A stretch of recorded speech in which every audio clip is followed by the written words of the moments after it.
Hey everybody, welcome to TnSportsChat presented by Lehigh Valley Health Network. I'm Patrick Matsinko along with Emmett McCall. Busy time of the year. Obviously we have football kind of winding down. We have other teams in state playoffs now. This is a big weekend coming up football.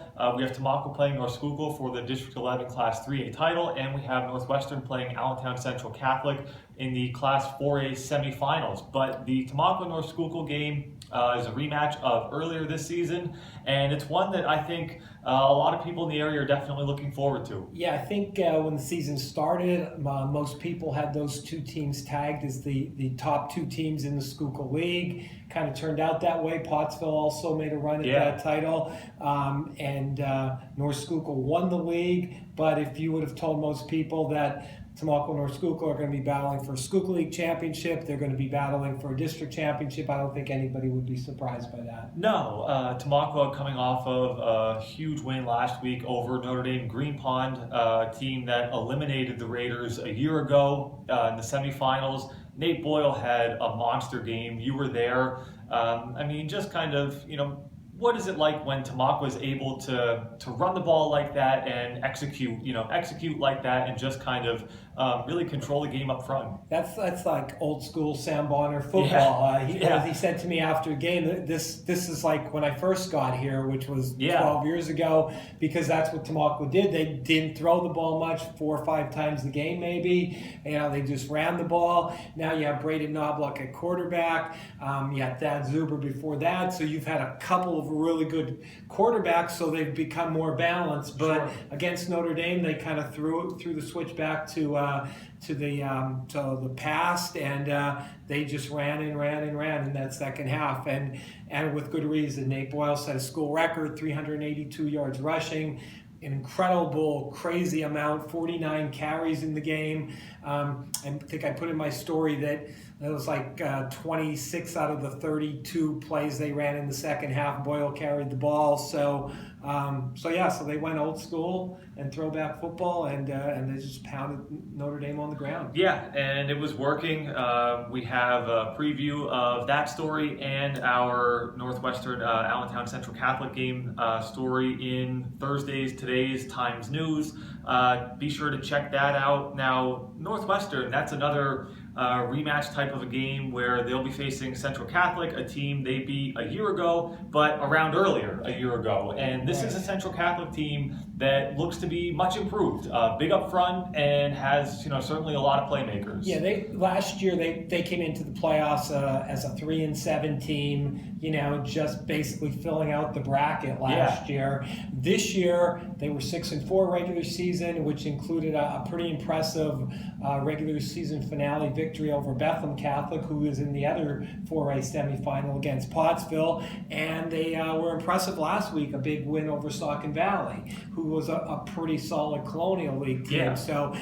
Yeah. So I think last year was a mercy rule game for Northwestern when they beat Central. I expect it to be a little tighter, a little closer, a good game this time. Yeah, and Northwestern's coming off of a big win over Lehigh, which qualified for the District 11 Class 4A playoffs. Now, that's a bracket that takes 8 teams, but like you had mentioned, though, that's a really deep bracket when you look at Northwestern, Pottsville, Becca, Allentown Central Catholic, Saucon Valley. That goes really, really deep. So now you're mixing in some of these Colonial EPC teams, and it really does make a lot of these games toss-ups. Schuylkill teams. Yeah. So, right. I think it's really interesting because we're in the Final Four, and we have 2 EPC teams, we have a Colonial League team, we have a Schuylkill League team. So it's pretty cool that you're not just getting regular season rematches, so there'll be some diversity in that field. The Tamaqua game will be Friday night at Lehigh, so that'll be great for the area. Obviously, that's a huge game, great for that facility. So be sure to check that out. Northwestern will be playing Central Catholic on Saturday. That will be at Northwestern. That's still a semifinal game, so they use home field. It's only the district finals where they go to neutral fields. So a lot to look forward to there. Certainly something we'll be recapping coming back next week. But moving on to other sports, we had several teams that were in PIAA playoffs. we had a couple of our teams advance. A couple of teams saw their seasons come to an end. The two teams that saw their seasons come to an end were Northwestern boys soccer, Northwestern field hockey, both coming off of district championships. But Panther Valley volleyball, which won a fourth straight district title, and Northwestern girls soccer, they both moved on with first round victories. Yeah, they all played Saturday games. At this time of year, you would expect lots of close games. That's what you got. The soccer games were both 1-goal, 1-0 games, I guess, both soccer. So you're gonna, at this time of year, you're only gonna face the best teams. And Panther Valley volleyball, they traveled down to Philadelphia. You were there for their game. Played Science Leadership Academy, won 3-0, but a little closer than 3-0 would indicate. The first and third games were kind of tight. Yeah, it was 25-20, 25-8, 25-20. So, Science Leadership Academy, which is a team that Panther Valley swept in the first round last year, certainly put up a fight. Panther Valley went on a big run in that second set that turned a 6-5 game into a 19-5 advantage with Natalie White serving, and really just kind of pulled away. And it seemed like really kind of took control of the match at that point, but Science Leadership Academy came back again, third set, continued to fight, and I just know, kind of talking to Olivia Dacey and Coach Emily Baker after that game, they both really just kind of, they wanted to lock in on playing better, playing their best game, and they know they're going to have to do that come Saturday against, obviously, they're going to have a very tough test against North Penn Liberty. So, and I think North Penn Liberty's undefeated, 20-0. They just swept Holy Redeemer with kind of big scores. Yeah. I think it was 14, 10, 13, something like that in the 3 wins. It's a Holy Redeemer team that played Panther Valley earlier in the season, and Panther Valley beat them 3-1. So they have a little bit of a common opponent there. But I think for Coach Baker and the Panthers, I think you got to be kind of happy maybe that even if you don't think you played quite your A game, that you got pushed because you want to have that challenge going into a match like they're going to have tomorrow night. Absolutely. And that was one of the things, again, that senior Olivia Dacey talked about, and I had a chance to catch up with her after the match. I think every game you have some type of nerve because you want to win, so you have to focus on that. I was feeling great today. I had a couple of hit errors in the first set, but then the second and third set I pulled through. What did Coach tell you guys, and what do you expect moving forward? What Coach said is that we need to get our serves over, and we need to work on our hands, get our hits in, and most our serves. Next round, this is where we lost last year, and this year we just want to keep going farther, so we know we have to work hard.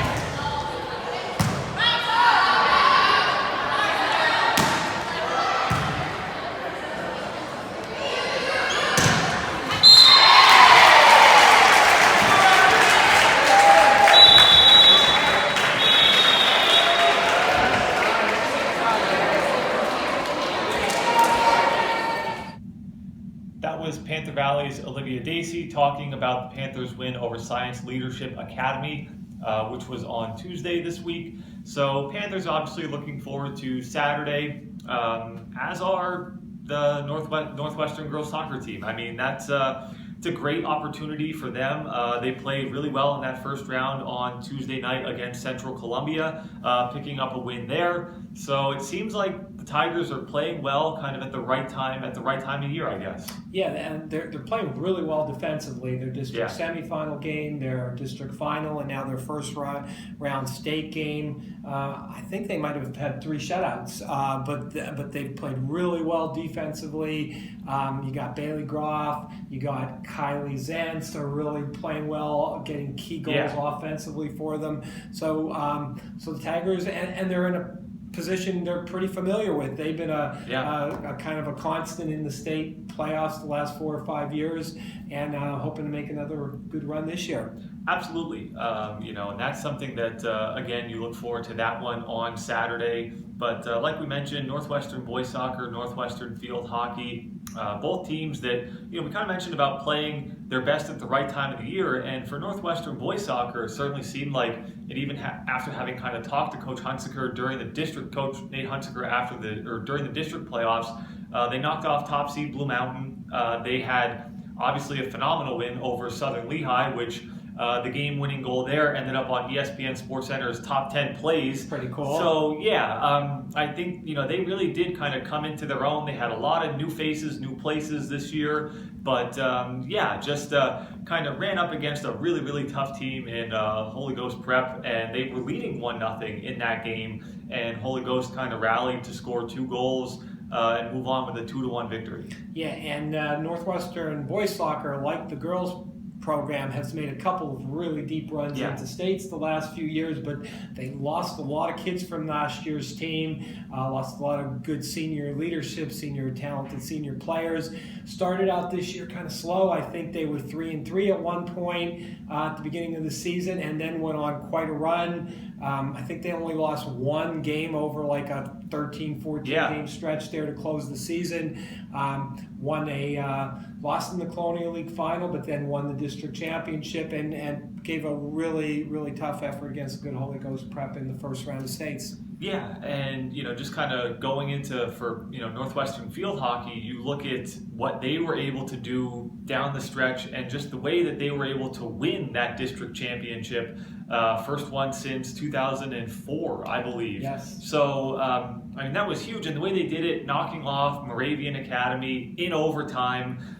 In a game that they trailed early 1-0, were able to come right back and tie it, and then were able to fight off a lot of really tough scoring chances for Moravian. They got that one opportunity in overtime early on in the first 15-minute overtime period, and Allie Myers was able to put it through, and that's a huge, huge triumph for Northwestern. Moravian Academy is like a perennial small school field hockey power. They're there every year in the district finals, it seems, and Coach Alyssa Apolsky has done such a nice job with Northwestern, a former star field hockey player herself, a Division I field hockey player. She's really taken that program and just constant improvement through her years at the helm, and got the district championship this year. Yeah, and it was a tough loss, 3-0, I believe, to Newport earlier this week. So, obviously not the way they wanted their season to end, but they certainly have a lot of pieces coming back. And again, they've certainly established that kind of culture of winning. And, I think you look at where they were last year, they were in a district championship game last year, falling to Lehigh. But, they're right there, and they've been knocking on the door now the last couple of years. And they're kind of joining the other fall sports programs at Northwestern, because over the last 4 or 5 years, between the 2 soccer teams and the cross country team and the football team, they've had so much success there, and now add the field hockey to that list of successful fall sports teams. Yeah, and you just mentioned it, and to kind of touch on it quickly too, we're coming off of Saturday, which was the PIAA cross country championships, where Northwestern sent both a boys and a girls team after winning district titles. Northern Lehigh's Reagan Pender won her 2nd state medal, placing 5th in the Class A girls race. She was 6th a year ago. She's been remarkably consistent, won back-to-back league district titles.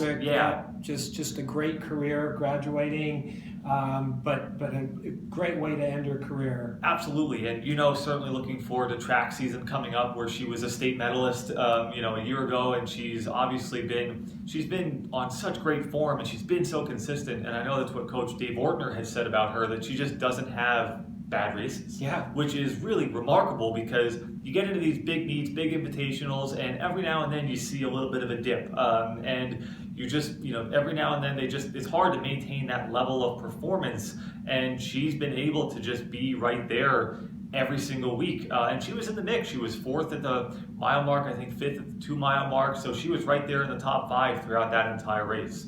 So that was the end of a cross-country season, which was, again, very successful for area teams.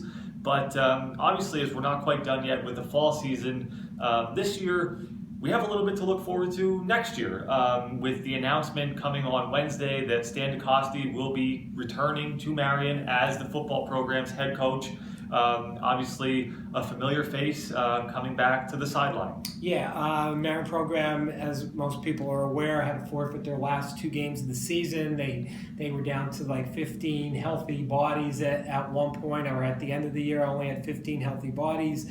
Our former coach Pat Morgans resigned then a couple of weeks after the season, stepped down, and you hear the talk everywhere you go. What's Marion going to do? Are they going to have a football program next year? Who's going to take the position? And at the same time, everybody's saying, you think Stan will come back? Yeah. You think Stan will come back? So it was a huge surprise that he did, and it wasn't a surprise at all that Sure. he did. It's just like, that's his baby, and I think his thought was, I don't want this to go down without a fight, and if anybody could save it, that's probably me. And I think he still has that passion for the game. You've obviously been able to talk to him at games, and I was going to say, sitting next to him in the press box, and he's calling the plays and calling the penalties and everything else as the game's going on. So he's obviously still way into his football. Yeah, and excited about the challenge ahead. Yeah, and it seemed like I had the chance to talk to him on Wednesday night, and I think he really has enjoyed the time with his son, who is obviously at Colgate and has been doing so much there and advancing there. And Stan's had a chance to work with the offensive line, kind of go to games, travel with the team. Yeah, Stan Jr. is the associate head coach at Colgate now. He's been on the staff for over a decade, I believe. And even though Stan stepped down at Marion, he never really got away from football. Right. He was at all the Marion home games on a Friday night, probably the away games too. He was going up to Colgate or wherever Colgate was playing that weekend. So he stayed very involved in the sport. Yeah, and I think, just kind of having talked to him, it seemed like that sort of has kept that passion, that fire there. And, like you said, this is kind of a situation where he, is able to kind of come back and hopefully sort of reinvigorate the program and try to get it back on track, and hopefully lead it back to to what it once was, which was obviously one of the most successful in the state and a perennial powerhouse. So and again, be sure to check out that story in Thursday's Times News. But so a lot to look forward to this weekend. Next year, obviously, certainly have a lot going on in the area. But anything else for you? No, I think that's it. I think hopefully we'll be back here next week with some good news from our area football games this week, volleyball and girls soccer teams playing. So hopefully we get some teams advanced and we can talk about next week. Absolutely. That's all for this week. For Emmett McCall, I'm Patrick Matsinko. Thanks again for tuning in to TN Sports Chat, presented by Lehigh Valley Health Network.